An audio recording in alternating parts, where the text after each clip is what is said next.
Welcome back to my channel Shiksha competition UGC NET paper first unit 10 हमारी यहाँ पर आज स्टार्ट होने वाली है। इससे पहले हम यूनिट 9 तक कंप्लीट तो नहीं कहूँगी, लेकिन हाँ हमने जो भी यूनिट पढ़ी है उसको कंप्लीट कर लिया है। यूनिट 1, 2, 4 और 8, 9 ये यूनिट हम पढ़ चुके हैं, और जो भी प्रैक्टिकल वाली यूनिट हैं उनको हम बाद में कवर कर लेंगे। ठीक है, तो जो इम्पोर्टेंट है थ्योरी जिसमें ज़्यादा है वो हमने पढ़ ली है। ये हमारी 10 यूनिट है और इसको भी हम जल्दी ही कवर करेंगे। थोड़ा सा बीच में गैप हो रहा है, इसके लिए भाई सॉरी, क्योंकि अभी बस क्या ही बताऊं, थोड़ी सी प्रॉब्लम है तो मुझे वहाँ भी जाना पड़ता है डेली, इसलिए मैं नहीं कर पाती। तो प्लीज़ आप सपोर्ट बनाए रखें, आप शेयर करते रहें, आप अच्छे से रिवीजन करते रहें तब तक जो भी पिछली क्लासेज हैं, और प्लीज़ ज़्यादा से ज़्यादा सपोर्ट करिए, शेयर कीजिए। ठीक है, आप लोगों के सपोर्ट की ज़रूरत है आगे की क्लास कंटिन्यू करने के लिए। और यूनिट 10 है, मैं कंप्लीट कराऊंगी ही, लेकिन आप प्लीज़ सपोर्ट बना के रखिए और शेयर करें ज़्यादा से ज़्यादा, सब्सक्राइब जरूर कर लें चैनल को। तो यहाँ पर हमारा जो यूनिट 10 है हायर एजुकेशन यानी कि उच्चतर शिक्षा प्रणाली। ठीक है, हायर एजुकेशन की बात करेंगे हम यहाँ पर। सबसे पहले देखेंगे कि दुनिया का प्रथम विश्वविद्यालय, दुनिया का पूरे विश्व का जो प्रथम विश्वविद्यालय 700 ईस्वी पूर्व में तक्षशिला में स्थापित किया गया था। कहाँ पर? तक्षशिला। और तक्षशिला कहाँ पर है? भारत के अंदर। ठीक है, ये ध्यान रख लेना, तक्षशिला में स्थापित किया गया था। नालंदा महाविद्यालय की स्थापना 4वीं शताब्दी में हुई थी। सबसे पहले याद रख लेना है कि दुनिया का फर्स्ट जो विश्वविद्यालय था वो कहाँ पर स्थापित किया गया था? तक्षशिला। और तक्षशिला कहाँ पर है? ये बिहार के अंदर है शायद, है ना, बिहार के अंदर है। और नालंदा महाविद्यालय की स्थापना 4वीं शताब्दी में हुई थी। भारत में अंग्रेजी उच्चतर शिक्षण संस्थान की शुरुआत कोलकाता में सन 1817 में स्थापित हिंदू कॉलेज की स्थापना के साथ शुरू हुई थी। ठीक है, भारत में अंग्रेजी उच्चतर शिक्षण संस्थान, भारत में अंग्रेजी उच्चतर शिक्षण संस्थान की शुरुआत कोलकाता में हुई। कहाँ पर? 1817 ईस्वी में हिंदू कॉलेज की स्थापना के साथ में हिंदू कॉलेज की स्थापना की गई थी। ठीक है, और वहीं से ही अंग्रेजी हायर एजुकेशन की शुरुआत होती है। आगे देखते हैं, लंदन विश्वविद्यालय के आधार पर भारत में विश्वविद्यालय स्थापित करने का विचार 1854 ईस्वी में आए चार्ल्स वुड डिस्पैच में किया गया था। ठीक है, लंदन विश्वविद्यालय के आधार पर भारत में विश्वविद्यालय स्थापित करने का विचार कब आया था? तो 1854 में जो चार्ल्स वुड डिस्पैच आया था, जिसे अंग्रेजी भारत में अंग्रेजी शिक्षा का मैग्ना कार्टा भी इसे कहा जाता है।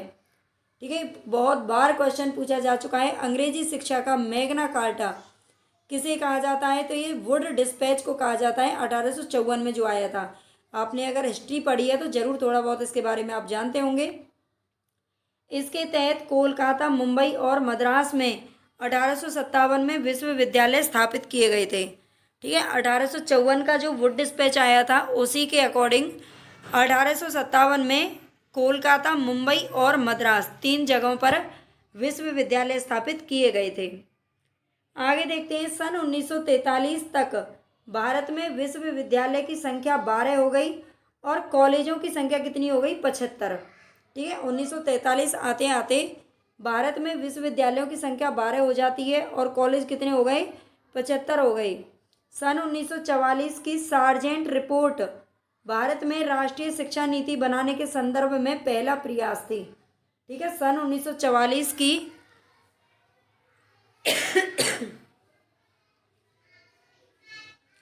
सन 1944 की सार्जेंट रिपोर्ट जो आई थी वो भारत में राष्ट्रीय शिक्षा नीति बनाने के संदर्भ में पहला प्रयास थी। सन 1948 में सभी विश्वविद्यालयों के लिए अनुदान संबंधी जरूरतों को पूरा करने व उनकी देखरेख करने के लिए डॉक्टर राधाकृष्णन की अध्यक्षता में विश्वविद्यालय अनुदान आयोग यानी कि यूजीसी जिसको बोलते हैं, ठीक है, यूनिवर्सिटी ग्रांट कमीशन जिसको बोलते हैं, इसकी स्थापना की गई थी। यूजीसी नेट आप सभी जानते हैं, यूजीसी बिल्कुल जो नेट की तैयारी कर रहे हैं यूजीसी नेट हमारे मुंह पर ही रहता है। तो 1948 में सबसे पहली बार इसकी क्या की गई थी? स्थापना करने की बात की गई थी। ठीक है, किसकी अध्यक्षता में? डॉक्टर राधाकृष्णन की अध्यक्षता में, जो हमारे भारत के प्रथम उपराष्ट्रपति भी थे। आगे चलते हैं। सन 1964 ईस्वी में, सन 1964 में डी.एस. कोठारी की अध्यक्षता में पहली अखिल भारतीय शिक्षा आयोग की स्थापना पहली राष्ट्रीय शिक्षा नीति प्रस्तुत करने के लिए की गई थी।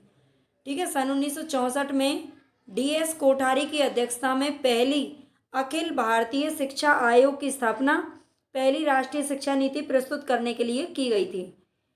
आगे देखते हैं। राष्ट्रीय शिक्षा नीति सन 1986 ने उच्चतर शिक्षा का विस्तार, उच्चतर शिक्षा की गुणवत्ता में सुधार, प्रासंगिक व रोजगार उन्मुख उच्चतर शिक्षा बनाने हेतु सुझाव दिए थे। ठीक है, राष्ट्रीय शिक्षा नीति सन 1986 ने उच्चतर शिक्षा का विस्तार, उच्चतर शिक्षा की गुणवत्ता में सुधार, प्रासंगिक व रोजगार उन्मुख उच्चतर शिक्षा बनाने हेतु सुझाव दिए थे। किसने?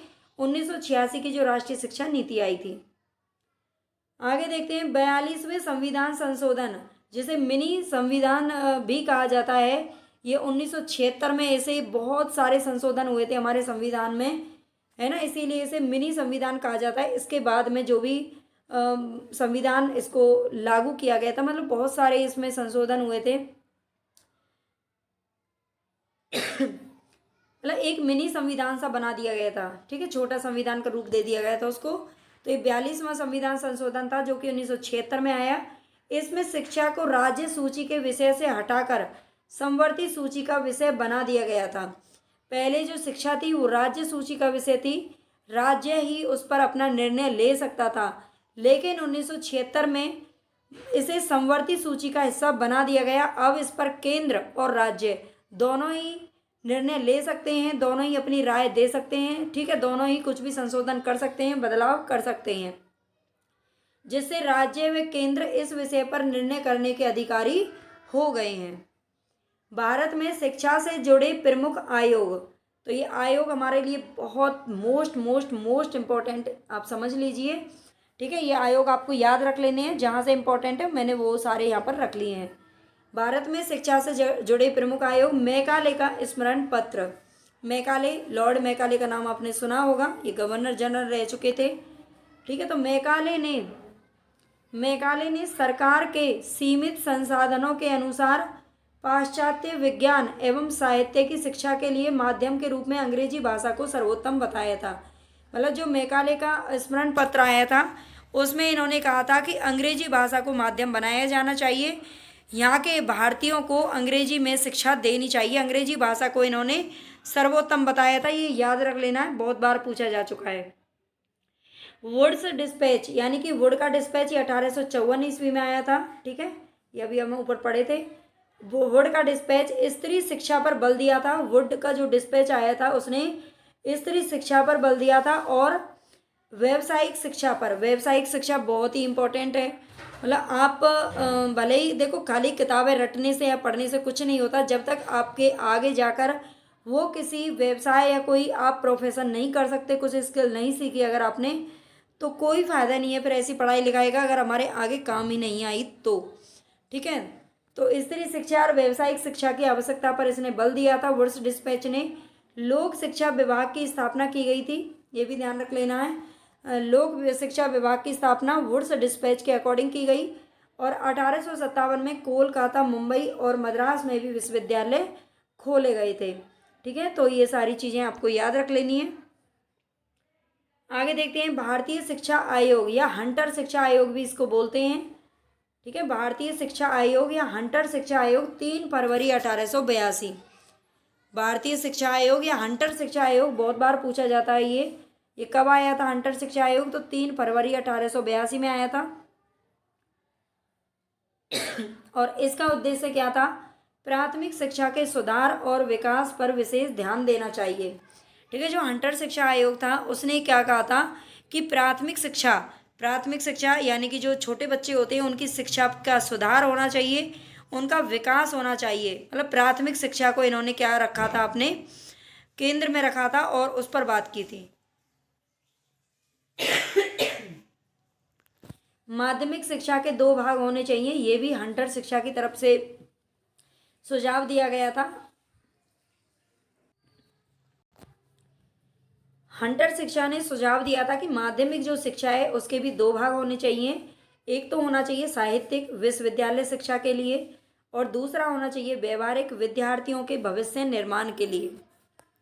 ठीक है, व्यवहारिक यानी कि जो विद्यार्थियों का भविष्य निर्माण कर सके, जो कुछ स्किल उसमें सीखी जा सके और आगे उनके व्यवहार में वो काम आ सके। आगे चलते हैं विश्वविद्यालय आयोग। ठीक है, विश्वविद्यालय आयोग 1902 ईस्वी। विश्वविद्यालय की स्थिति का आकलन करना, विश्वविद्यालय आयोग 1902, इसका उद्देश्य क्या था? विश्वविद्यालयों की स्थिति का आकलन करना। 1904 में भारतीय विश्वविद्यालय अधिनियम पारित किया गया था। ठीक है, 1904 में भारतीय विश्वविद्यालय अधिनियम पारित किया गया।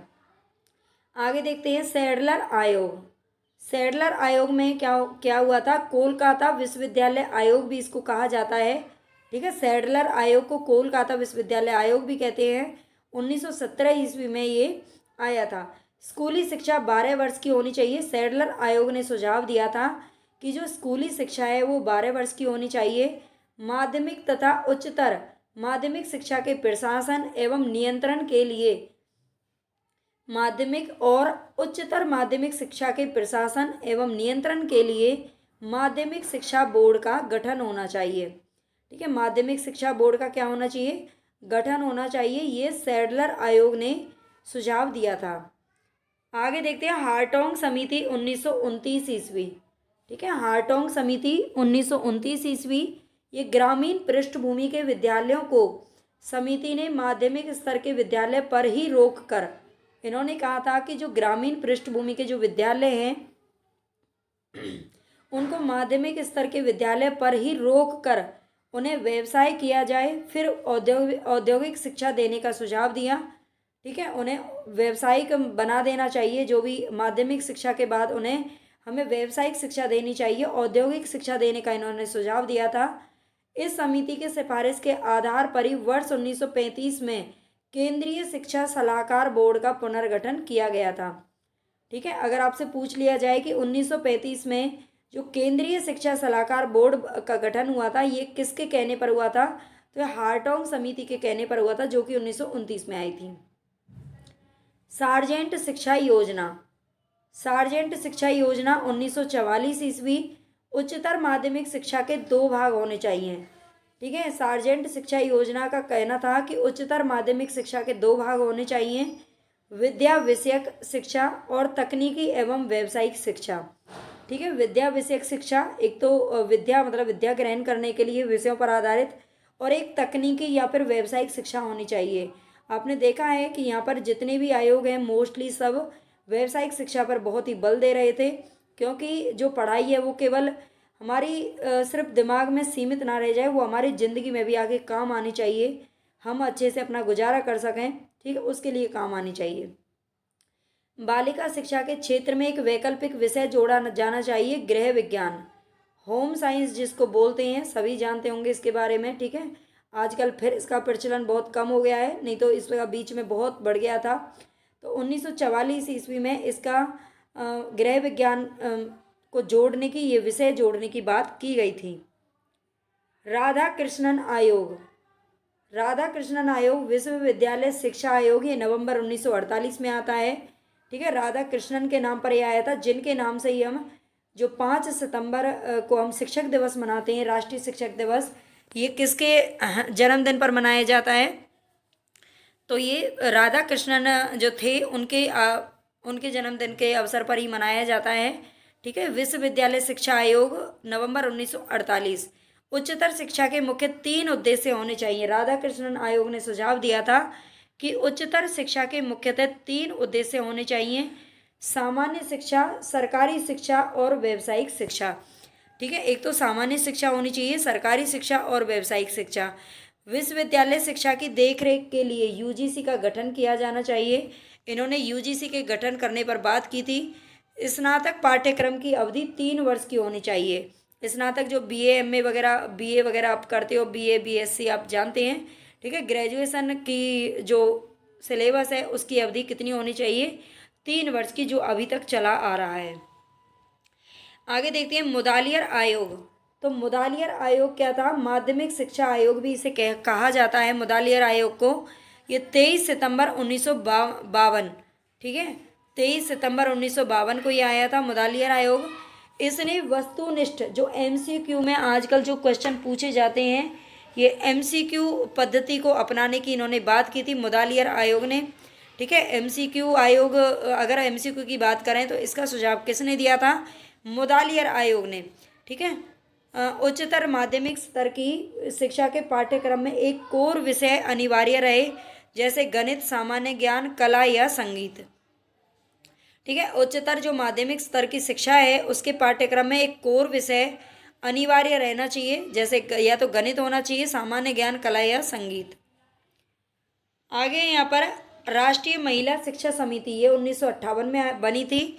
राष्ट्रीय महिला शिक्षा समिति, इस समिति ने अपनी रिपोर्ट में बालक और बालिकाओं की शिक्षा में समानता लाने के लिए उच्च प्राथमिकता दिए जाने की अनुशंसा की थी, ठीक है। राष्ट्रीय महिला शिक्षा समिति 1958 में, इस समिति ने क्या किया था? अपनी रिपोर्ट में बालक और बालिकाओं की शिक्षा में समानता लाने के लिए उच्च प्राथमिकता दिए जाने की अनुशंसा की थी। आगे देखते हैं कोठारी आयोग। कोठारी आयोग या फिर इसे राष्ट्रीय शिक्षा आयोग भी बोला जाता है, जो कि 1964 में बना था। कोठारी आयोग, डीएस कोठारी के नाम से इन्हें जानते हैं। माध्यमिक स्तर पर स्थानीय भाषाओं में शिक्षक को प्रोत्साहन दिया जाना चाहिए, ठीक है। माध्यमिक स्तर पर स्थानीय भाषाओं में शिक्षक को प्रोत्साहन दिया जाना चाहिए, मतलब उस पर कोई ये बंदिश नहीं होनी चाहिए कि उसको यही भाषा बोलनी है, उसको अपनी मातृभाषा में वो जो भी वहाँ के स्थान की भाषा है उसको प्रोत्साहन वहाँ पर मिलना चाहिए। सार्वजनिक शिक्षा की सामूहिक विद्यालय प्रणाली होनी चाहिए, जहाँ सभी समुदाय के बच्चे एक साथ पढ़ सकें, ठीक है। माध्यमिक स्तर पर स्थानीय भाषाओं में शिक्षक को प्रोत्साहन दिया जाना चाहिए। सार्वजनिक शिक्षा की सामूहिक विद्यालय प्रणाली हो, जहाँ सभी समुदाय के बच्चे एक साथ पढ़ सकें। आगे आती है यहाँ पर ताराकुंडे समिति। तो ताराकुंडे समिति, शिक्षा सभी लोगों के लिए, इसका ये नारा था कि शिक्षा सभी लोगों के लिए ताराकुंडे समिति ने दिया था। कुंड जैसे पानी का कुंड होता है ना, सार्वजनिक होता है, उसमें कोई भी जाके नहा सकता है, तो ये सभी लोगों के लिए, कुंड किसके लिए? सभी लोगों के लिए। 1978 ईस्वी में ये बना था कुंड, ठीक है। इस समिति ने चरित्र निर्माण, वैज्ञानिक दृष्टिकोण, सांस्कृतिक मूल्यों को विकसित करने का सुझाव दिया था। जो ताराकुंडे समिति है, इस समिति ने चरित्र निर्माण, वैज्ञानिक दृष्टिकोण, सांस्कृतिक मूल्यों को विकसित करने का सुझाव दिया। आगे आती है आचार्य राम मूर्ति समिति, ये 7 मई 1990 को बनती है, ठीक है। आचार्य राम मूर्ति समिति राष्ट्रीय शिक्षा नीति 1986 की समीक्षा हेतु इस समिति का गठन किया गया था, ठीक है। आचार्य राम मूर्ति समिति 7 मई 1990 को बनती है और राष्ट्रीय शिक्षा नीति 1986 की समीक्षा हेतु समिति का गठन किया गया। इस शिक्षा में सेमेस्टर पद्धति को अपनाया जाने का सुझाव दिया गया था, ठीक है। आचार्य राममूर्ति समिति में, इस समिति में सेमेस्टर पद्धति, जो आजकल आप जानते हैं सेमेस्टर वाइज परीक्षाएं होती हैं, तो इस पद्धति को अपनाने का सुझाव किसने दिया था? तो राष्ट्रीय शिक्षा नीति 1986 में 86 की समीक्षा के लिए दिया गया था। 1990 में जो बनी थी आचार्य राममूर्ति समिति। यशपाल समिति, अगर यशपाल समिति की बात करें तो 15 जुलाई 1993 को बनती है, ठीक है। ये सारी समिति आपके लिए बहुत इंपॉर्टेंट है, सारे आयोग बहुत ही ज़्यादा इंपॉर्टेंट हैं, तो आप इनसे बिल्कुल बोर मत होना, इनको अच्छे से पढ़ लेना, याद कर लेना, नोट बना लेना। नहीं बना रहे हैं तो आप टेलीग्राम चैनल प्लीज़ ज्वाइन कर लेना, वहाँ से आपको इसकी PDF मिल जाएगी। यशपाल समिति 15 जुलाई 1993 ईस्वी, विद्यालय स्तर पर पाठ्यक्रम का बोझ कम करना या बिना बोझ की शिक्षा की सिफारिश करना, ठीक है। विद्यालय स्तर पर क्या होना चाहिए? आजकल आप देखते हैं कि बच्चे बहुत छोटे छोटे हैं, बच्चों में खुद में ही 5 किलो वजन है और उन पे 10-10 किलो के क्या लद रहे हैं, बैग लाद के ले जाते हैं। तो इतना सारा सिलेबस कम होना चाहिए, ये यशपाल समिति का सुझाव था, लेकिन ऐसा नहीं हुआ, है ना। बिना बोझ की शिक्षा की इन्होंने सिफारिश की थी। राष्ट्रीय ज्ञान आयोग, ये 13 जून 2005 को बनता है। राष्ट्रीय ज्ञान आयोग, शिक्षा के प्रारंभिक स्तर के अंग्रेजी माध्यम की अनिवार्यता, ठीक है। राष्ट्रीय ज्ञान आयोग 13 जून 2005 ईस्वी, शिक्षा के प्रारंभिक स्तर से अंग्रेजी माध्यम की अनिवार्यता होनी चाहिए, ये इन्होंने सुझाव दिया था, किसने? ज्ञान आयोग ने ज्ञान बांटा था। ठीक है, ऐसे याद कर लेना।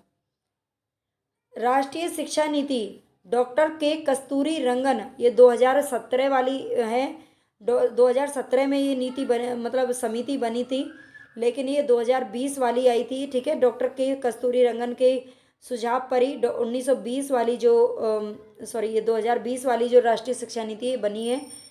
तो स्कूली शिक्षा में early childhood care and education के साथ पाठ्यक्रम और शैक्षणिक संरचना को स्कूली शिक्षा के विभिन्न अंग के रूप में शामिल करके एक बड़े पुनर्गठन का प्रस्ताव रखा गया।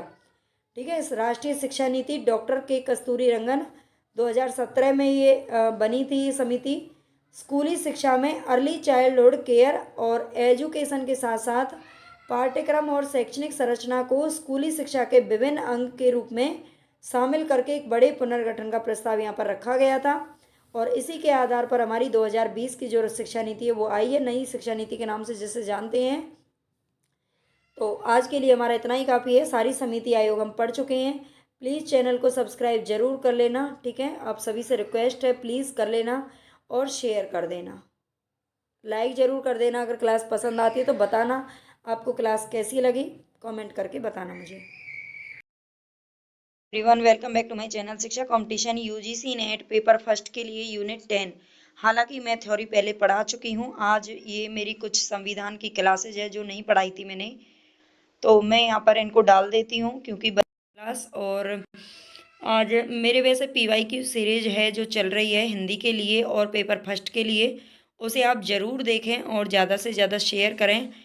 हालांकि ये संविधान है, सभी जो भी एग्ज़ाम है उनके लिए बहुत ही इम्पोर्टेंट होता है संविधान, उसमें सब में आता है, तो उसके लिए ये बहुत ही इम्पोर्टेंट रहने वाली है क्लास। और पीवाई क्यू सीरीज की आज है जो थोड़ी सी मैं क्लास नहीं बना पाई, लेकिन क्लास डालना बहुत ज़रूरी है ताकि आपको ऐसा ना लगे कि मैम ने बोला और नहीं डाली, तो इसलिए मैं इसको डाल देती हूँ। ठीक है, बस इतना सा ही बोलूँगी, कोई बात नहीं। और चलते हैं हम आगे अपने क्लास की तरफ। संविधान सभा के गठन का विचार सबसे पहले किसने दिया था? तो ये बी.एन. राव के द्वारा 1934 ईस्वी में रखा गया था। बी.एन. राव के द्वारा दिया गया था सबसे पहले संविधान सभा के गठन का विचार, इसको याद रखना है। प्रस्तावना देख लेते हैं, प्रस्तावना के बारे में किसने बात की थी सबसे पहले? तो प्रस्तावना को संविधान सभा ने 22 जनवरी 1947 को स्वीकार किया गया था। प्रस्तावना को संविधान सभा के द्वारा स्वीकार किया गया था 22 जनवरी 1947 को, जिसे जवाहरलाल नेहरू के द्वारा 13 दिसंबर 1946 को उद्देश्य प्रस्ताव के रूप में संविधान सभा में पेश किया गया था। 13 दिसंबर की जो मीटिंग हुई थी संविधान सभा की, उसमें जवाहरलाल नेहरू के द्वारा इसे पेश किया गया था और बाद में 22 जनवरी 1947 को इसे स्वीकार किया गया था। तो इतना आपको याद रखना है। नेक्स्ट है यहाँ पर प्रस्तावना। प्रस्तावना देखते हैं हम इसकी, जो कि बहुत ही इंपॉर्टेंट है। इसमें कुछ वर्ड ऐसे हैं जो हमारे पेपर में पूछे जाते हैं, तो इनको आपको अच्छे से याद रखना है। प्रस्तावना कहती है, हम भारत के लोग भारत को एक संपूर्ण प्रभुत्व संपन्न समाजवादी पंथ निरपेक्ष लोकतंत्रात्मक गणराज्य बनाने के लिए तथा उसके समस्त नागरिकों को सामाजिक, आर्थिक और राजनीतिक न्याय, विचार, अभिव्यक्ति, विश्वास, धर्म और उपासना की स्वतंत्रता, प्रतिष्ठा और अवसर की समानता, समता प्राप्त करने के लिए तथा उन सब में व्यक्ति की गरिमा और राष्ट्र की एकता और अखंडता सुनिश्चित करने वाली बंधुता बढ़ाने के लिए दृढ़ संकल्प होकर अपने इस संविधान सभा में आज तारीख 26 नवंबर 1949 ईस्वी को। तो एक इसमें जो एक एक शब्द है ना जो हाईलाइट किया हुआ है, वो बहुत ही ज़्यादा मतलब मोस्ट इम्पॉर्टेंट है। इसमें पूछ लिया जाता है, कभी कभी 4 शब्द दे देते हैं और पूछ लेता है सामाजिक, आर्थिक, राजनीतिक और चौथा कोई शब्द उठा के दे देगा, तो आपसे पूछ लेगा कौन सा शब्द है जिसका जिक्र प्रस्तावना में नहीं है। ठीक है, या इसमें प्रतिष्ठा और अवसर की समता दे रखी है और कोई तीसरी दे देगा और उसमें पूछेगा किसकी समता की बात नहीं की गई है। धर्म और उपासना, विचार, अभिव्यक्ति, विश्वास, धर्म और उपासना, ये 5 तरह की स्वतंत्रता की बात करता है हमारा संविधान। तो इनमें से कोई और दे देगा और पूछेगा कि ये कौन सा इसमें से किसकी स्वतंत्रता की बात नहीं की गई है। तो आई होप आप समझ रहे होंगे मैं क्या कहना चाह रही हूँ। ये बहुत ही इंपॉर्टेंट है, एक एक वर्ड इसका याद रख लेना। अखंडता सुनिश्चित करने वाली बंधुता बढ़ाने के लिए दृढ़ संकल्प होकर अपने इस संविधान सभा में आज तारीख 26 नवंबर 1949 ईस्वी को एतद द्वारा इस संविधान को अंगीकृत अधिनियमित और आत्मार्पित करते हैं। तो ये हमारी प्रस्तावना है। प्रस्तावना परिवर्तनीय नहीं है, इसके बारे में ये याद रख लेना है कि जो प्रस्तावना है वो परिवर्तनीय नहीं है। इसकी व्यवस्थाओं को लागू करवाने के लिए न्यायालय का सहारा नहीं लिया जा सकता। इसकी जो व्यवस्थाएं हैं उसको लागू करवाने के लिए न्यायालय का सहारा नहीं लिया जा सकता। आगे देखते हैं, संविधान के बारे में दे रखा है, संविधान को 26 जनवरी के दिन लागू करने का निर्णय भारतीय राष्ट्रीय कांग्रेस के द्वारा लाहौर अधिवेशन में की गई घोषणा तथा 26 जनवरी 1930 के दिन को पूर्ण स्वराज दिवस के रूप में मनाए जाने के कारण लिया गया था। मतलब संविधान को 26 जनवरी के दिन ही लागू क्यों किया गया था? आप सभी जानते हैं 26 जनवरी 1950 को हमारा संविधान लागू हुआ था। तब से लेकर के आज तक हम गणतंत्र दिवस, रिपब्लिक डे मनाते आ रहे हैं 26 जनवरी के दिन, क्योंकि इस दिन हमारा संविधान लागू हुआ था हमारे देश में। ठीक है, तो इसको सबसे पहले इसका निर्णय लागू करने का निर्णय कब लिया गया था? तो ये राष्ट्रीय कांग्रेस के द्वारा लाहौर अधिवेशन में लिया गया था 1930 को। ठीक है, इसको याद रख लेना। आगे चलते हैं, संविधान सभा में कुल 389 सीटें थी उस टाइम पर। 389 सीटें थी, जिनमें से ब्रिटिश भारत की 296, देसी रियासतों की 93 सीट थी, जिनमें से ब्रिटिश भारत की सीटों में कांग्रेस को 208, मुस्लिम लीग को 73 व अन्य छोटे दलों को 15 सीटें प्राप्त हुई। 15 सीटें प्राप्त हुई थी। संविधान सभा में कुल 15 महिलाएं थी। इसको भी आपको अच्छे से याद रख लेना है। उसमें कुल कितनी महिलाएं थी? तो केवल 15 थी। आप दोबारा इनको पढ़ लेना। वैसे भी पूरी क्लास बच्चे ना देखते नहीं हैं, तो अब इसलिए मैं थोड़ा सा स्पीड में ही पढ़ाती हूँ। भारतीय संविधान की मूल प्रतियों को हीलियम में रखकर सुरक्षित रखा गया है। ये भी ध्यान रख लेना, भारतीय संविधान की जो मूल प्रतियां हैं, यानी कि जिनको लिखा गया था उस टाइम पर, तो वो हीलियम में रख करके सुरक्षित रखा गया है। ये पूर्णतः हस्तलिखित है। और इसे लिखा किसने था? डॉक्टर भीमराव अंबेडकर का नाम तो सभी जानते हैं कि उन्होंने संविधान लिखा था, लेकिन लिखने का कार्य उन्होंने नहीं किया था। लिखने का कार्य किसने किया था? श्री प्रेम बिहारी नारायण रायजादा के द्वारा लिखा गया था। ठीक है, ये हाथों से लिखा गया था और इसे लिखने का जो काम है वो किसने किया था? श्री प्रेम बिहारी नारायण रायजादा के द्वारा। और पृष्ठों को सजाने का जो कार्य है वो किसने किया था? तो शांति निकेतन के कलाकार नंदलाल बोस के द्वारा किया गया था। शांति निकेतन जिसकी स्थापना किसने की थी? कलकत्ता के अंदर, बंगाल के अंदर की थी। तो ये की थी किसने? रविंद्रनाथ टैगोर ने, है ना। और इसके कलाकार थे नंदलाल बोस जी। उन्होंने इसके पृष्ठों को सजाने का कार्य किया था, मतलब डिजाइनिंग वर्क किया था। अगर मूल संविधान की हम बात करें तो मूल संविधान में कुल 395 अनुच्छेद हैं, 22 भाग और 8 अनुसूचियां थी। मूल संविधान की बात हो रही है। वर्तमान में लगभग 465 अनुच्छेद हैं, 25 भाग हैं और 12 अनुसूचियां हैं। हालांकि अभी भी अंक के अंतिम अंकित जो अनुच्छेद संख्या है वो 395 ही है, और भाग है जो वो संख्या 22 ही है। मतलब अभी भी उसमें देखो, जैसे कि हमारा कोई, मान लो हमारे पास कोई नोटबुक है, तो नोटबुक में 1 2 3 4 5 6 ऐसे रजिस्टर होते हैं, नोटबुक होती है, उसमें नंबर डले रहते हैं। तो अभी भी हमारे संविधान में जो अंकित संख्या है वो 395 ही है और भागों की संख्या 22 ही है। लेकिन उसमें जो अनुच्छेद हैं वो बढ़ाए कैसे गए हैं? आपने पढ़े होंगे, वो बढ़ाए गए हैं, जैसे कि 372 का, 372 ग, 369, इस तरीके से उसमें जो भाग है ना वो इस तरीके से बढ़ा दिए गए हैं, मतलब उसके पार्ट बना दिए गए हैं। ठीक है, आज भी वैसे उतने के उतने ही हैं अगर उसके लिखित की बात करें तो। प्रस्तावना में केवल एक बार 42वें संविधान संशोधन अधिनियम 1976 के द्वारा संशोधन करके 3 नए शब्द जोड़े गए थे, समाजवादी, पंथ निरपेक्ष और अखंडता। ये मोस्ट इम्पोर्टेंट है, यहाँ से बहुत बार क्वेश्चन पूछा जा चुका है। आज तक जो इसकी प्रस्तावना है उसमें केवल एक ही बार कुछ संशोधन किया गया है, और वो किया गया था 42वें संविधान संशोधन में 1976 के अंदर। उसमें 3 नए शब्दों को जोड़ा गया था, समाजवादी, पंथ निरपेक्ष और अखंडता। ये बहुत बार पूछा जाता है कौन कौन से शब्द जोड़े गए थे या कौन सा शब्द है जो उसमें नहीं आता है, इस तरीके से। अमेरिकी संविधान विश्व का प्रथम लिखित संविधान है, जबकि भारतीय संविधान विश्व का सबसे बड़ा लिखित संविधान है। ये ध्यान रखना है। जो अमेरिकी संविधान है वो विश्व का पहला लिखित संविधान है और भारत का सबसे बड़ा लिखित संविधान है। आगे बढ़ते हैं। B.R. अम्बेडकर की अध्यक्षता में गठित प्रारूप समिति संविधान सभा की सबसे विशिष्ट समितियों में शामिल थी। जो B.R. अम्बेडकर थे उनकी अध्यक्षता में प्रारूप समिति का गठन हुआ था और इसमें विशिष्ट समितियों में ये शामिल थी। इसका गठन 29 अगस्त 1947 को हुआ था तथा इसमें 7 सदस्य थे। ठीक है, इसका याद रखना है। संविधान सभा में डॉक्टर अंबेडकर का निर्वाचन बंगाल से हुआ था, ये भी याद रखना है। लेकिन विभाजन के कारण वह क्षेत्र पूर्वी पाकिस्तान में चला गया, इसलिए डॉक्टर अंबेडकर का पुनः निर्वाचन कहाँ से हुआ था? तो मुंबई से हुआ था।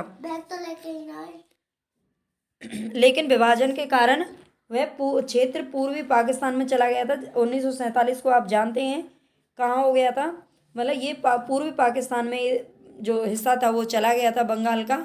और बाद में इन्होंने जो चुनाव है वो कहाँ से लड़ा था? मुंबई से, और मुंबई से इनकी जीत हुई थी। प्रारूप समिति के 7 सदस्य हैं, इनका आप स्क्रीनशॉट वगैरह ले लेना, ये बहुत इंपॉर्टेंट है। यहाँ से क्वेश्चन पूछे जाते हैं सीटेट वगैरह में भी, और उसमें भी पूछे जा सकते हैं, यूजीसी नेट में भी। ठीक है, डॉक्टर B.R. अम्बेडकर इसके अध्यक्ष थे। और एक मिनट,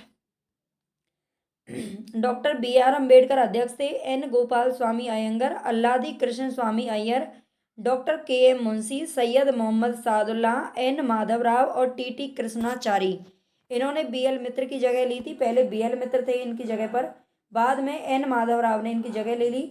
और D.P. खेतान थे इसमें। D.P. खेतान की मृत्यु हो गई थी बीच में ही, और बाद में T.T. कृष्णाचारी इसके अध्यक्ष मतलब सदस्य बन गए थे। तो 7 सदस्य थे इसके अंदर, अध्यक्ष को मिलाकर, इसको याद रख लेना है। नेक्स्ट है यहाँ पर भारतीय संविधान पर अन्य देशों के संविधान का प्रभाव क्या क्या पड़ा था? तो ब्रिटेन से यहाँ पर क्या लिया गया है? ब्रिटेन से संसदीय शासन प्रणाली, एकल नागरिकता विधि का शासन, द्विसदनात्मक व्यवस्था, ये ब्रिटेन से लिया गया है हमारे संविधान में। अमेरिका से लिया गया है मूल अधिकार, ये मूल अधिकार बहुत इंपॉर्टेंट है, याद रख लेना। राष्ट्रपति पर जो महाभियोग की प्रक्रिया चलाई जाती है वो अमेरिका से ली गई है।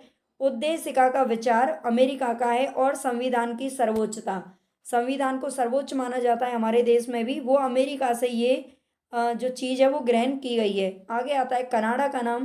कनाडा से अर्ध संघ सरकार का स्वरूप लिया गया है। अवशिष्ट शक्तियां केंद्र के पास रहेंगी, ये बात कनाडा से ग्रहण की गई है। राज्यपाल की नियुक्ति, उच्चतम न्यायालय का परामर्श, न्याय निर्णय, उच्चतम न्यायालय का परामर्श, न्याय निर्णय।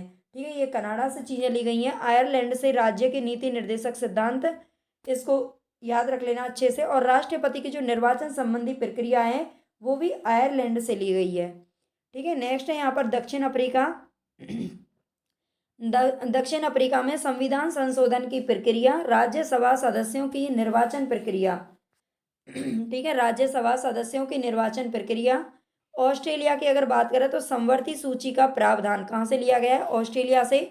और संसद के दोनों सदनों की जो संयुक्त बैठक होती है वो भी कहाँ से ली गई है? ऑस्ट्रेलिया से। जर्मनी, आपातकाल के दौरान जो मूल अधिकारों का निलंबन हो जाता है वो कहाँ से लिया गया है? जर्मनी से। मूल अधिकारों का निलंबन हो सकता है अगर कोई आपातकाल है तो। रूस से मूल कर्तव्य, मूल अधिकार की बात करें तो वो अमेरिका से लिए गए हैं, लेकिन मूल कर्तव्य जो हैं वो रूस से लिए गए हैं। ठीक है, प्रस्तावना में सामाजिक आर्थिक राजनीतिक न्याय का आदर्श कहाँ से लिया गया है? रूस से। आर्थिक राजनीतिक न्याय सभी को मिलना चाहिए, ये रूस से लिया गया है। फ्रांस की अगर बात करें तो यहाँ से स्वतंत्रता, समानता एवं बंधुत्व का आदर्श, गणतंत्रात्मक व्यवस्था, ये फ्रांस से ली गई है। संविधान में वर्णित अनुच्छेदों का विवरण, इनको देख लेते हैं थोड़ा सा। संघ और उसका राज्य क्षेत्रीय भाग फर्स्ट में अनुच्छेद 1 से 4 तक दिए गए हैं। संविधान के अंदर संघ और उसका राज्य क्षेत्रीय भाग फर्स्ट में है, अनुच्छेद 1 से 4 तक दिए गए हैं। नागरिकता भाग 2 में अनुच्छेद 5 से 11। मूल अधिकार भाग 3 के अंदर अनुच्छेद 12 से 35, इनको जरूर याद रख लेना। राज्य के नीति निर्देशक तत्व भाग 4 के अंदर अनुच्छेद 36 से 51। मूल कर्तव्य भाग 4 क, जो मूल कर्तव्य हैं जो रूस से लिए गए हैं, ये मौलिक अधिकार नहीं, ये जो नीति निर्देशक तत्व है भाग 4, उसके ही भाग 4 क में जोड़ दिया गया है 51 क बना करके। देखो एक पार्ट यहीं पे बढ़ गया ना, ऐसे ही बढ़े हैं उसमें। संघ का जिक्र किसमें है? भाग 5 में है, अनुच्छेद 52 से 151 तक। राज्यों का जिक्र किया गया है भाग 6 के अंदर, अनुच्छेद 152 से 237 तक। संघ राज्य क्षेत्र भाग 7 के अंदर है, अनुच्छेद 239 से 241। पंचायती राज की अगर बात करें तो 1882 में लॉर्ड रिपन ने स्थानीय स्वशासन संबंधी प्रस्ताव दिया था, जिसे भारतीय स्थानीय स्वशासन संस्थाओं के इतिहास में मैग्ना कार्टा कहा जाता है। ठीक है, 1882 में लॉर्ड रिपन ने स्थानीय स्वशासन संबंधी प्रस्ताव दिया, जिसे भारतीय स्थानीय स्वशासन संस्थाओं के इतिहास में मैग्ना कार्टा कहा जाता है। 24 अप्रैल 1993 को 73वें संविधान संशोधन अधिनियम पूरे देश में लागू हो गया था। ठीक है, ये संविधान संशोधन जो अधिनियम है, 73वां संविधान संशोधन अधिनियम पूरे देश में लागू हुआ और इस दिन को राष्ट्रीय पंचायत दिवस के रूप में भी मनाया जाता है। इसी संशोधन के माध्यम से पंचायती राज को संवैधानिक दर्जा दिया गया। इसके तहत संविधान के भाग 9 को पुनः जोड़ा गया। इसके तहत क्या किया गया? संविधान के भाग 9 को पुनः जोड़ा गया, जिसके अंतर्गत मूल संविधान में एकमात्र अनुच्छेद 243 था। भाग 9 का शीर्षक है पंचायत है, ये भी ध्यान रख लेना है। भाग 9 का जो शीर्षक है वो क्या है? पंचायत है। और इसमें अनुच्छेद हैं 243 से 243 ओ तक, ये ओ है ओ, ठीक है, यहाँ तक है 243 से 243 ए तक, ओ तक, इसमें याद रखना है इनको। पंचायती राज राज्य सूची का विषय है, इस पॉइंट को भी याद रख लेना है, राज्य सूची में आता है। नगर पालिकाओं की बात करें तो 74वें संविधान संशोधन के द्वारा संविधान में भाग 9 के जोड़ा गया था। ठीक है, भाग 9 का जोड़ा गया। इसमें संविधान 243 पी से ओ तक तो ऊपर दे रखा है पंचायती राज, और 243 जो पी है उससे लेकर के और अनुच्छेद 243 जेड जी तक शामिल है। इसके अलावा इसी संशोधन द्वारा संविधान में 12वीं अनुसूची भी जोड़ी गई थी, जिसमें नगर पालिकाओं के लिए 18 विषयों की सूची दी गई है। ठीक है, 12वीं अनुसूची जोड़ी गई थी 74वें संविधान संशोधन में, जिसमें नगर पालिकाओं के लिए 18 विषयों की सूची दी गई है। तो यहाँ पर हमारी ये क्लास खत्म होती है संविधान से। आई होप आपको पसंद आएगी। आज PYQ नहीं आए लेकिन कल उसकी क्लास आपको ज़रूर मिल जाएगी। और प्लीज़ ज़्यादा से ज़्यादा शेयर लाइक ज़रूर करना, सब्सक्राइब कर लेना। Hello everyone, welcome back to my channel Shiksha competition. UGC NET paper first unit 10 हमारी चल रही है और उसमें आज हमारी थ्योरी की ये 4th क्लास है। और आज हम इसमें जो पढ़ने वाले हैं वो है राष्ट्रीय शिक्षा नीति 2020। राष्ट्रीय शिक्षा 2020 बहुत ही इम्पोर्टेंट है और यहाँ से क्वेश्चन अब हर परीक्षा में बनते हैं, तो ये आपके लिए इम्पोर्टेंट है, ध्यान से आपको पढ़ना है। और वही आप सभी से हाथ जोड़ करके रिक्वेस्ट है, जिन्होंने भी चैनल को सब्सक्राइब नहीं किया है प्लीज़ कर लेना, लाइक कर देना और शेयर कर देना। चलते हैं हम अपने क्लास की तरफ। राष्ट्रीय शिक्षा नीति 2020 29 जुलाई 2020 को केंद्र सरकार ने राष्ट्रीय शिक्षा नीति 2020 को मंजूरी दी है। ठीक है, मंजूरी कब दी है तो इसकी डेट याद रखनी है आपको, 29 जुलाई 2020। ठीक है, 29 जुलाई 2020 को केंद्र सरकार ने राष्ट्रीय शिक्षा नीति 2020 को मंजूरी दी है। नई शिक्षा नीति 34 वर्ष पुरानी राष्ट्रीय शिक्षा नीति 1986 को प्रतिस्थापित करेगी। ठीक है, जो नई शिक्षा नीति है 2020 में ये शिक्षा नीति आई है और इससे पहले ये 1986 में राष्ट्रीय शिक्षा नीति आई थी, जिसके बारे में हम अपनी प्रीवियस क्लास में पढ़ चुके हैं। अगर आपने लास्ट क्लासेज नहीं देखी हैं तो ज़रूर देख लेना। हमने रेगुलर जो भी थ्योरी वाली क्लासेज हैं, है ना, वो हमने पढ़ ली हैं और प्लेलिस्ट बनी हुई है। तो नई शिक्षा नीति 34 वर्ष पुरानी राष्ट्रीय शिक्षा नीति 1986 को प्रतिस्थापित करेगी। आगे यहाँ पर कुछ इसके महत्वपूर्ण बिंदु देख लेते हैं। नई शिक्षा नीति के निर्माण के लिए जून 2017 में पूर्व इसरो प्रमुख डॉक्टर के कस्तूरी रंगन की अध्यक्षता में एक समिति का गठन किया गया था। नई शिक्षा नीति जो ये 2020 की शिक्षा नीति आई है, इसके निर्माण के लिए जून 2017 में इसरो के जो पहले अध्यक्ष थे डॉक्टर के कस्तूरी रंगन, जो पहले रह चुके थे, उनकी अध्यक्षता में एक समिति का गठन किया गया। इस समिति ने 2019 में राष्ट्रीय शिक्षा नीति का मसौदा प्रस्तुत किया गया था। 2017 में समिति को बना करके तैयार किया गया था। ठीक है, और 2019 में इसने अपना सुझाव दिया था ये बनाने के लिए कि राष्ट्रीय शिक्षा नीति किस तरीके से बनानी है, अपना मसौदा प्रस्तुत किया था। तो ये सारी चीज़ें बहुत ही इंपॉर्टेंट है, याद रख लेना। आगे देखते हैं NEP 2020। NEP का मतलब क्या होता है? नेशनल एजुकेशन पॉलिसी, यानी कि राष्ट्रीय शिक्षा नीति। ठीक है, राष्ट्रीय शिक्षा नीति 2020 के तहत केंद्र में राज्य सरकारों के सहयोग से शिक्षा क्षेत्र पर देश की GDP के 6% हिस्से के बराबर निवेश का लक्ष्य रखा गया है। ठीक है, इसमें 2020 के अंदर जो ये शिक्षा नीति तैयार की गई है, इसमें राज्य सरकारों के सहयोग से, यानी कि कुछ केंद्र सरकार देगी और कुछ राज्य सरकार, तो राज्य सरकारों के सहयोग से शिक्षा क्षेत्र पर देश की GDP का 6% हिस्से के बराबर निवेश किया जाएगा। नई शिक्षा नीति में वर्तमान 10+2 में सक्रिय शैक्षिक मॉडल के स्थान पर शैक्षिक पाठ्यक्रम को 5+3+3+4 प्रणाली के आधार पर विभाजित करने की बात कही गई है।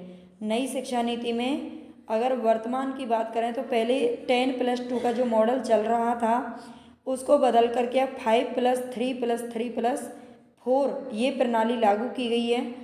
ठीक है, 10+2 को किस में डिवाइड किया गया है? तो 5+3+3+4।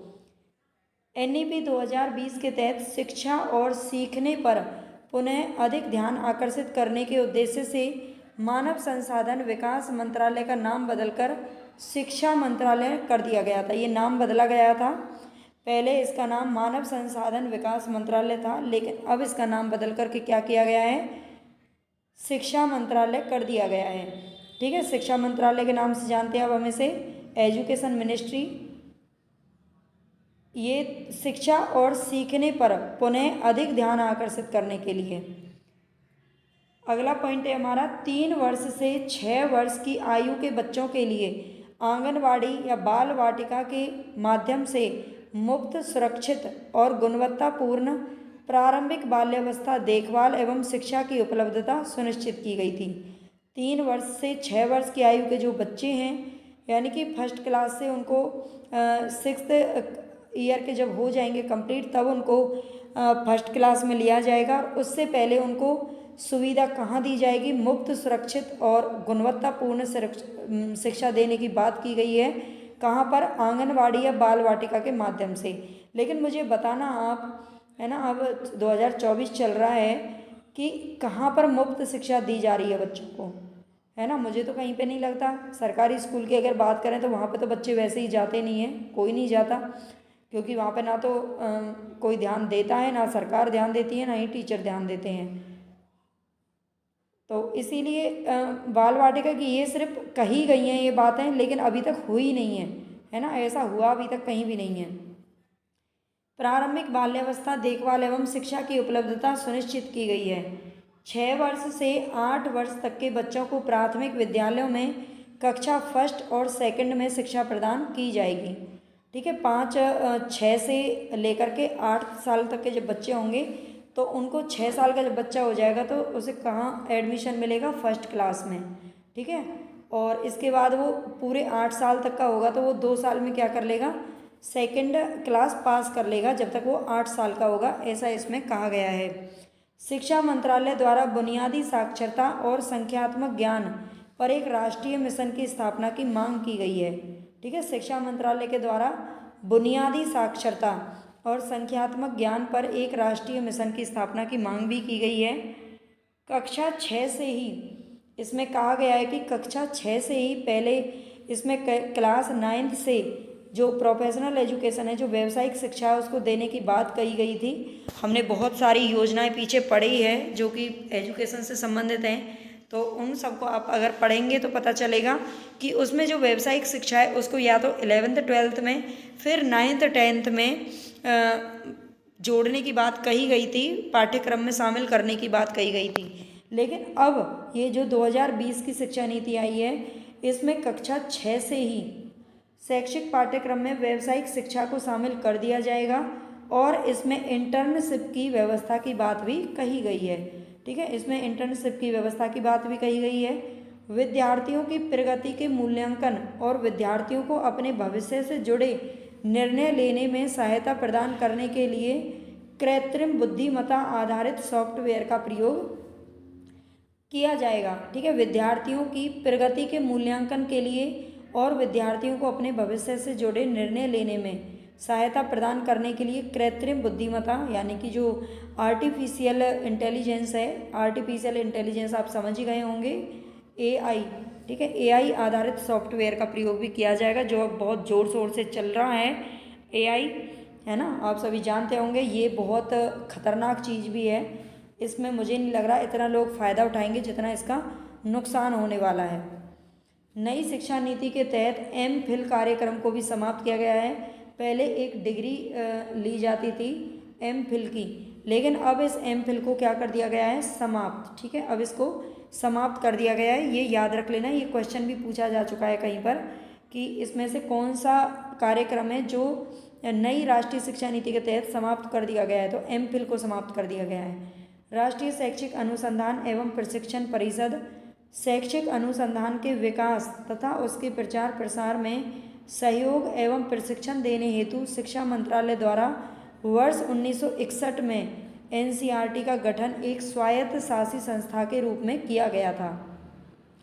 ठीक है, शैक्षिक अनुसंधान के विकास करने के लिए और उसका प्रचार प्रसार करने के लिए सहयोग और प्रशिक्षण देने के लिए शिक्षा मंत्रालय के द्वारा, यानी कि जिसका पहले नाम था, नाम ही तो बदला है, चीज़ तो वही है, अभी भी वही मंत्रालय तो वही है, सिर्फ नाम बदला गया है। तो शिक्षा मंत्रालय ने 1961 में एनसीईआरटी का गठन किया था एक स्वायत्त शासी संस्था के रूप में। वर्तमान में यह परिषद शिक्षा मंत्रालय की तकनीकी इकाई के रूप में कार्य कर रही है। तो वर्तमान में ये जो परिषद है एनसीईआरटी, ये शिक्षा मंत्रालय की तकनीकी इकाई के रूप में कार्य करती है। इस परिषद का वित्तीय पोषण केंद्र सरकार द्वारा किया जाता है। ठीक है, केंद्र सरकार द्वारा इसका पोषण किया जाता है। वित्तीय पोषण जो भी इसको पैसे की ज़रूरत पड़ती है वो केंद्र सरकार देती है। लेकिन पता नहीं, एनसीईआरटी में हमारे भी बच्चे पढ़ रहे हैं, हर साल तो एडमिशन के लिए वो मतलब रजिस्ट्रेशन कराना है, एनसीईआरटी का रजिस्ट्रेशन करा के ना 300 रुपये हर साल ले लेते हैं, 300 350।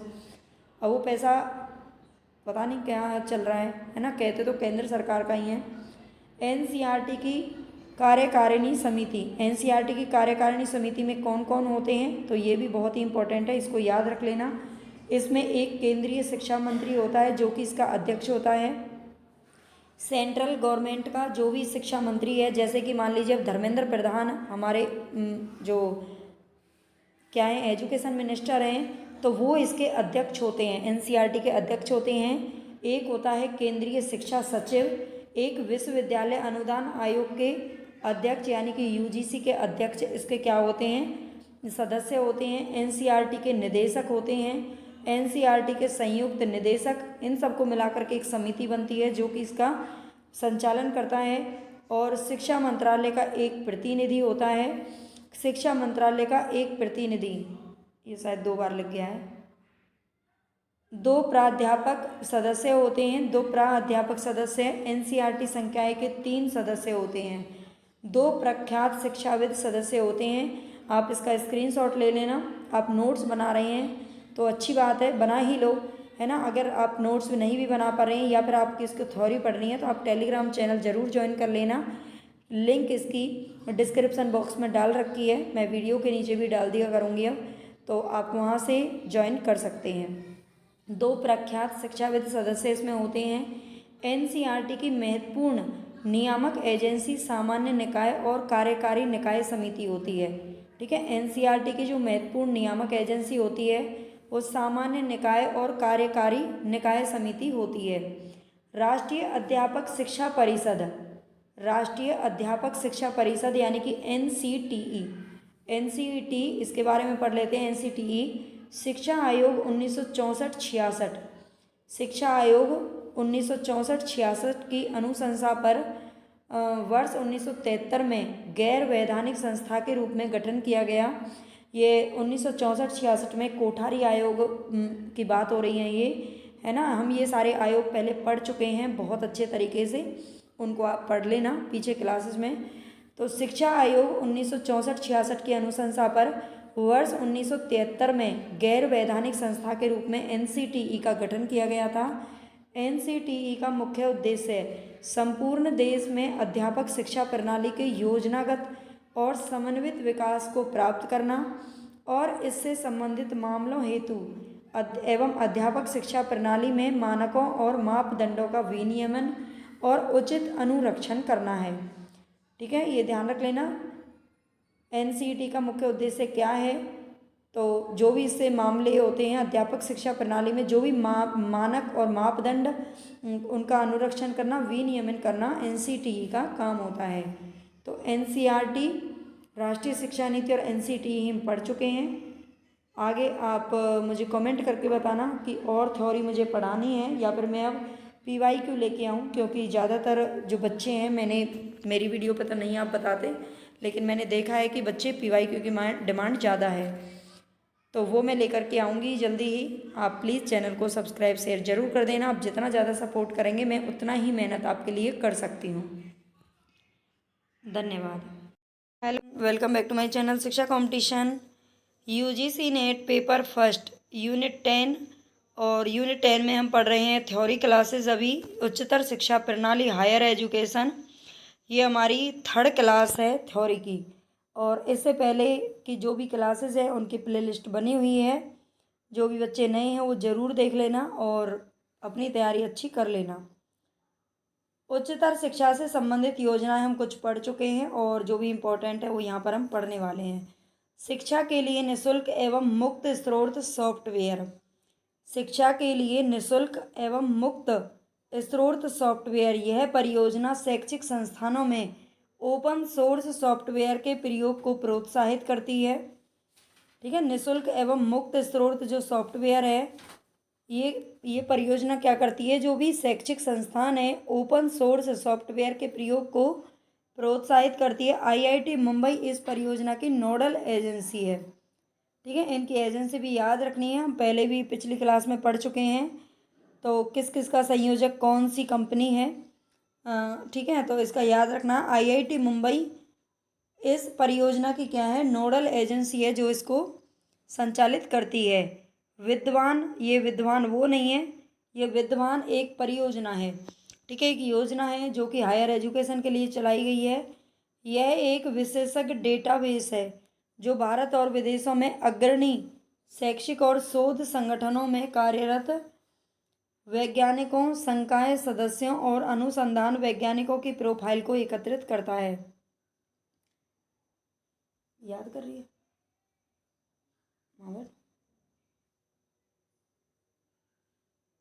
विद्वान क्या है, यह एक विशेषज्ञ डेटाबेस है जो भारत और विदेशों में अग्रणी शैक्षिक और शोध संगठनों में कार्यरत वैज्ञानिकों, संकाय सदस्यों और अनुसंधान वैज्ञानिकों की प्रोफाइल को एकत्रित करने का काम करती है। ठीक है, आगे है यहाँ पर राष्ट्रीय डिजिटल लाइब्रेरी।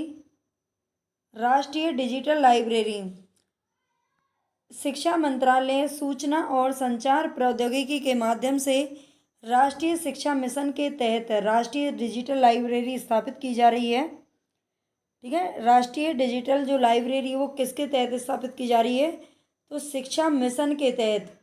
और शिक्षा मंत्रालय सूचना और संचार प्रौद्योगिकी, ये दोनों मिलकर के इसे क्या कर रहे हैं, स्थापित कर रहे हैं। इस परियोजना का उद्देश्य सभी लोगों में विभिन्न उपयोगकर्ता और समूह को एकल खिड़की पहुंच प्रदान करने के लिए शैक्षिक और सांस्कृतिक संस्थाओं, निकायों में सभी मौजूदा डिजिटलीकृत और डिजिटल सामग्री को एकत्रित करना है। ठीक है, ये याद रख लेना। इस परियोजना का जो उद्देश्य है वो क्या है, राष्ट्रीय डिजिटल लाइब्रेरी का उद्देश्य है सभी लोगों में विभिन्न उपयोगकर्ता समूह को एकल खिड़की पहुंच प्रदान करने के लिए ये शुरू की जा रही है। शैक्षिक और सांस्कृतिक संस्थाओं, निकायों में सभी मौजूदा डिजिटलीकृत और डिजिटल सामग्री को एकीकृत करना है। ये सारी परियोजना आपको याद रखनी है, यहाँ से क्वेश्चन डेफिनेटली बनेंगे। टॉक टू ए टीचर, और भाई जिन्होंने अभी तक सब्सक्राइब नहीं किया है चैनल को तो प्लीज़ सब्सक्राइब ज़रूर कर लेना, और अगर ये क्लास पसंद आती है तो लाइक ज़रूर कर दिया करो। Talk to a teacher IIT Mumbai द्वारा तैयार किया गया कार्यक्रम है। ये talk to a teacher IIT Mumbai द्वारा तैयार किया गया कार्यक्रम है। उद्देश्य देश भर के शिक्षकों को विशेष प्रशिक्षण प्रदान करना है। Talk to a teacher, talk to a teacher यानी कि टीचर से बातचीत करना। इसका उद्देश्य है देश भर के जो टीचर हैं उनको विशेष प्रशिक्षण प्रदान करना। इस प्रोजेक्ट में अमृता विश्वविद्यालय भी भागीदार है। ठीक है, इस प्रोजेक्ट में क्या है, अमृता जो विश्वविद्यालय है वो भी भागीदार है इसके अंदर। आस्क ए क्वेश्चन, आस्क ए क्वेश्चन यह प्रश्न उत्तर आधारित एक प्लेटफॉर्म है। आस्क ए क्वेश्चन जो है ये परियोजना क्या करती है, ये प्रश्नोत्तर आधारित एक प्लेटफॉर्म है। पूरे भारत के विज्ञान एवं इंजीनियरिंग के विद्यार्थियों द्वारा प्रश्न पूछा जाता है और उसका जवाब आईआईटी मुंबई के संकाय सदस्य देते हैं। क्वेश्चन पूछने का मतलब है ऑनलाइन ये क्वेश्चन पूछे जाते हैं। आपने देखे होंगे गूगल वगैरह पर जब बच्चे कुछ क्वेश्चन करते हैं, है ना, और इस प्लेटफॉर्म के अंदर कोई भी क्वेश्चन अगर पूछते हैं तो उसका जवाब उन्हें मिल जाता है। और ये जवाब कौन देते हैं, आईआईटी मुंबई के जो भी संकाय सदस्य होते हैं वो देते हैं। उच्चतर आविष्कार योजना, शिक्षा मंत्रालय द्वारा वर्ष 2015 में इस योजना की शुरुआत की गई थी। ठीक है, उच्चतर आविष्कार योजना की शुरुआत कब की गई थी, 2015 के अंदर। इस योजना का मुख्य कार्य भारत और भारत के बाहर शिक्षा और उद्योगों के मध्य सहयोग स्थापित करना है। ठीक है, उच्चतर आविष्कार योजना का उद्देश्य क्या है, इसका मुख्य जो कार्य है वो है भारत और भारत के बाहर, ठीक है, विदेशों में भी शिक्षा और उद्योगों के मध्य सहयोग स्थापित करना उच्चतर आविष्कार योजना का उद्देश्य है, याद रख लेना।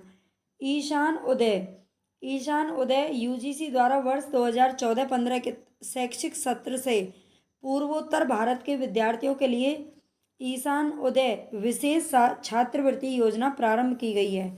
ठीक है, यूजीसी के द्वारा की गई है ये योजना, तो इसको आपको अच्छे से याद रख लेना है क्योंकि आप जो एग्ज़ाम की तैयारी कर रहे हैं वो भी यूजीसी नेट है। ठीक है, यूजीसी मतलब एनटीए करवाता है, वैसे तो उसे पहले यूजीसी करवाता था, तो इसको भी याद रख लेना है।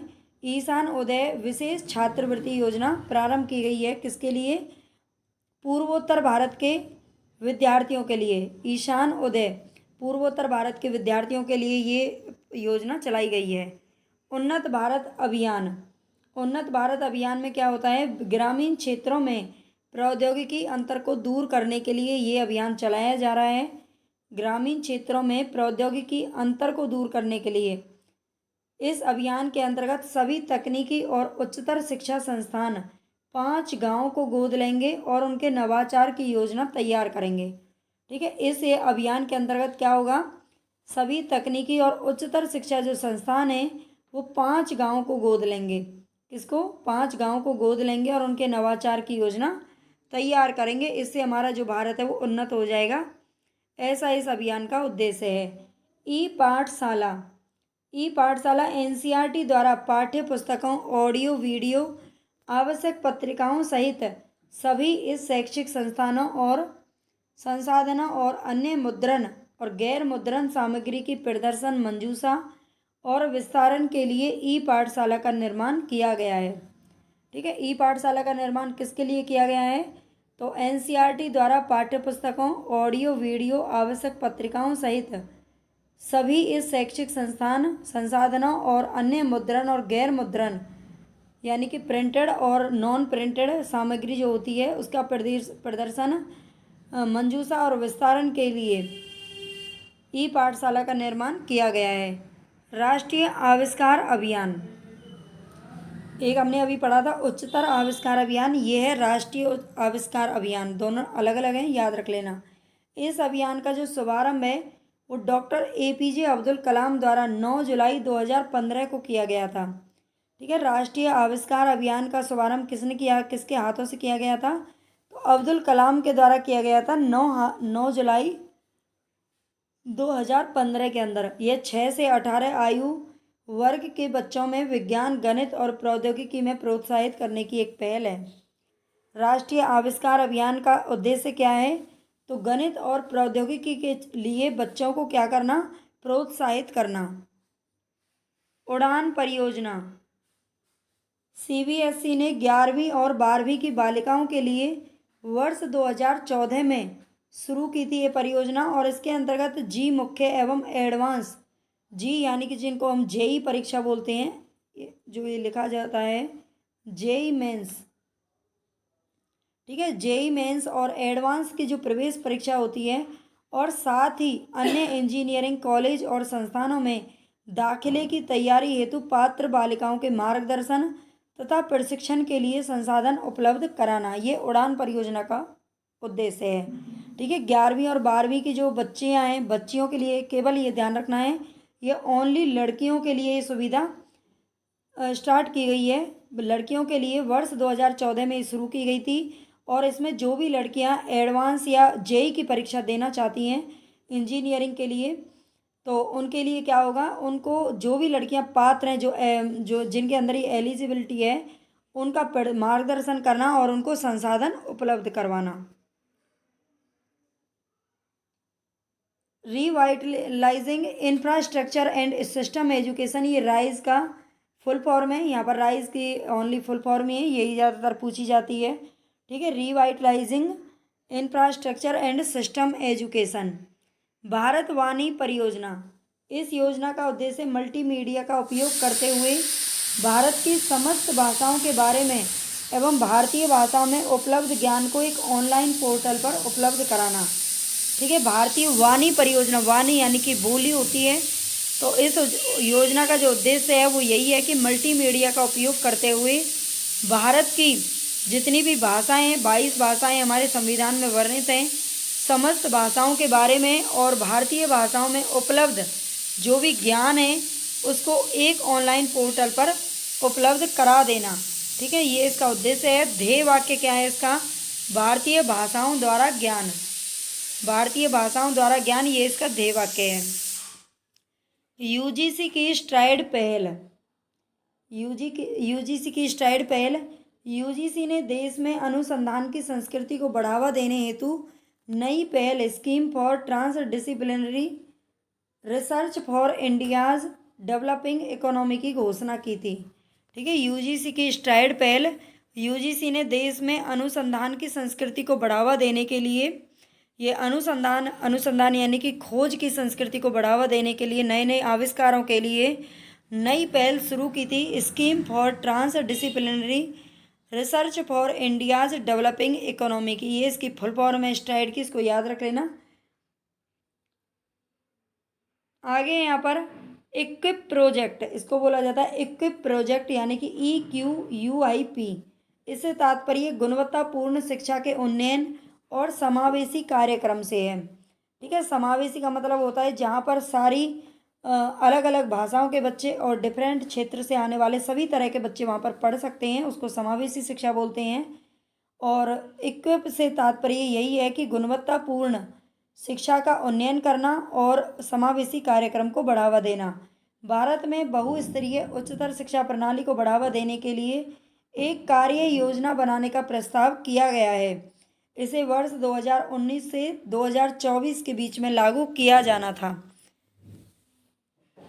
डिजिटल कार्य योजना निगरानी पोर्टल, डिजिटल कार्य योजना निगरानी पोर्टल देश के उच्च शैक्षिक संस्थानों में डिजिटल पहल की निगरानी हेतु यह पोर्टल तैयार किया गया है। ठीक है, डिजिटल कार्य योजना निगरानी पोर्टल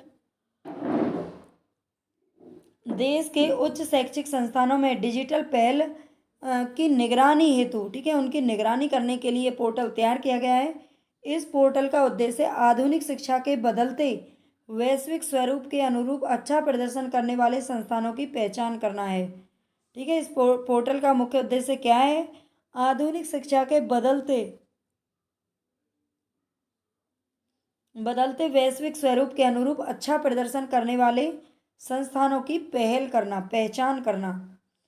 साक्षात वन स्टॉप एजुकेशन पोर्टल, साक्षात वन स्टॉप एजुकेशन पोर्टल, यह एक पायलट परियोजना है। ये किस प्रकार की परियोजना है, तो पायलट परियोजना है जो विद्यार्थियों, शिक्षक और रोजगार में लगे व्यक्तियों या ज्ञान अर्जित करने वालों को जीवन पर्यंत निःशुल्क अध्ययन की सुविधा प्रदान करने वाला वन स्टॉप एजुकेशन पोर्टल है। ठीक है, ये पायलट परियोजना है जो विद्यार्थी या शिक्षक या फिर रोजगार में किसी नौकरी में लगे हुए हैं, जो लोग किसी रोजगार में लगे हुए हैं, वो उन व्यक्तियों को क्या कर सकते हैं, जीवन पर्यंत तक उनको निःशुल्क अध्ययन करवा सकते हैं। जीवन पर्यंत तो कोई नहीं करता, लेकिन हाँ, जब तक भी वो अपना अध्ययन करते हैं उनको निःशुल्क सुविधाएं प्रदान करने वाला ये वन स्टॉप एजुकेशन पोर्टल है। इस पोर्टल का शुभारंभ 30 अक्टूबर 2006 को किया गया था। साक्षात वन स्टॉप एजुकेशन पोर्टल की शुभारंभ कब किया गया है इसका? 30 अक्टूबर 2006 ईस्वी में। विद्या लक्ष्मी पोर्टल शिक्षा ऋण योजना। विद्या लक्ष्मी पोर्टल शिक्षा ऋण योजना विद्यार्थियों को शिक्षा ऋण उपलब्ध कराने वाला एक प्रथम पोर्टल है। ठीक है, ये फर्स्ट पोर्टल है ऐसा जो कि ऋण उपलब्ध करवाता है। यह पोर्टल वित्त मंत्रालय, शिक्षा मंत्रालय और भारतीय बैंक संघ के संयुक्त मार्गदर्शन में विकसित किया गया है। ठीक है, इसको ये ध्यान रख लेना है किस किस के द्वारा इसको विकसित किया जा रहा है। तो वित्त मंत्रालय, शिक्षा मंत्रालय और भारतीय बैंक संघ के संयुक्त मार्गदर्शन में इसको विकसित किया गया है। इस पोर्टल की शुरुआत 15 अगस्त 2015 को वित्त मंत्रालय के द्वारा की गई थी। इस पोर्टल का मुख्य उद्देश्य किसी भी विद्यार्थी की शिक्षा आर्थिक समस्याओं के कारण बाधित नहीं होना चाहिए। मतलब जो पढ़ने वाले बच्चे हैं, जो पढ़ना चाहते हैं, उनको ही ऋण उपलब्ध करवाता है। दीक्षा पोर्टल शिक्षा मंत्रालय ने 5 सितंबर 2017 को इसकी शुरुआत की थी। 5 सितंबर को आप सभी जानते हैं शिक्षक दिवस मनाया जाता है इस दिन। तो 5 सितंबर 2017 में इसकी शुरुआत की थी दीक्षा पोर्टल की। दीक्षा पोर्टल के माध्यम से शिक्षकों की जीवन शैली को अधिक से अधिक डिजिटल बनाने हेतु एक डिजिटल मंच स्थापित किया जाएगा। इस पोर्टल की टैगलाइन आपको याद रखनी है, national digital infrastructure for our teacher. ठीक है, इस पोर्टल की जो टैगलाइन है वो क्या है?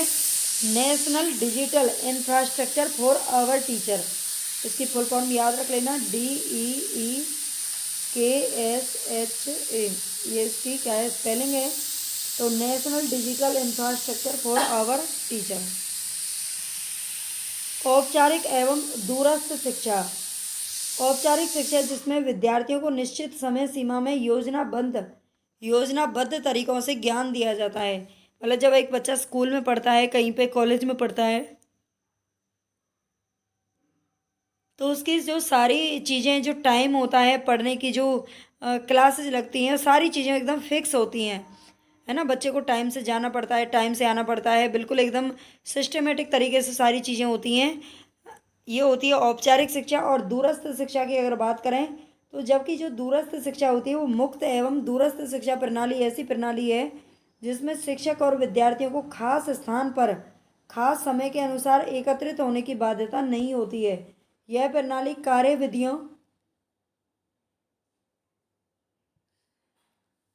विद्यार्थी कार्य विधियों एवं शिक्षक समय के संबंध में बहुत ही लचीली होती है।